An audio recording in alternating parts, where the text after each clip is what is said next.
నమస్కారం. లాస్ట్ వీడియోలో నేను గోవింద నామాలలోని 2వ భాగం యొక్క అర్థాన్ని వివరించాను. ఈరోజు మీకు నేను 3వ భాగాన్ని చెప్పబోతున్నాను. 3వ భాగాన్ని రక్షణ, అనుగ్రహం అని అంటారు.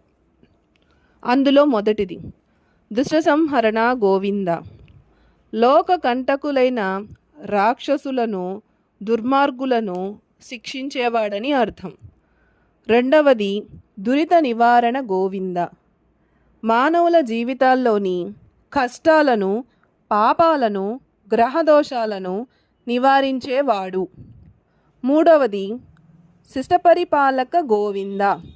సన్మార్గులను, మంచి ప్రవర్తన గలవారిని ఎల్లప్పుడూ ఆదుకొని పరిపాలించేవాడని అర్థం. నాలుగవది కష్ట నివారణ గోవింద. ఆర్తితో పిలిచే భక్తుల సమస్త కష్టాలను దూరం చేసినవాడు అని అర్థం. ఐదవది వజ్రమకుటధర గోవింద. వజ్రాలు పొదిగిన అత్యంత కాంతివంతమైన కిరీటాన్ని ధరించినవాడు అని అర్థం. ఆరవది వరాహమూర్తివి గోవింద.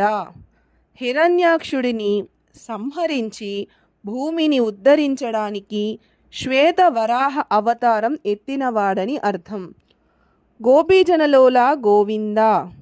తన మధుర భక్తితో, వేణుగానంతో గోపీకల మనసులను దోచుకున్నవాడని అర్థం. ఎనిమిదవది గోవర్ధనోద్ధార గోవింద. ఇంద్రుడి గర్వాన్ని అణచి గోకులాన్ని రక్షించడానికి గోవర్ధన పర్వతాన్ని చిటికిన వేలుతో ఎత్తినవాడని అర్థం. తర్వాతి వీడియోలో 4వ భాగాన్ని వివరిస్తాను. మీకు ఈ వీడియో కనుక నచ్చితే లైక్, షేర్ అండ్ సబ్స్క్రైబ్ చేయండి. ధన్యవాదములు.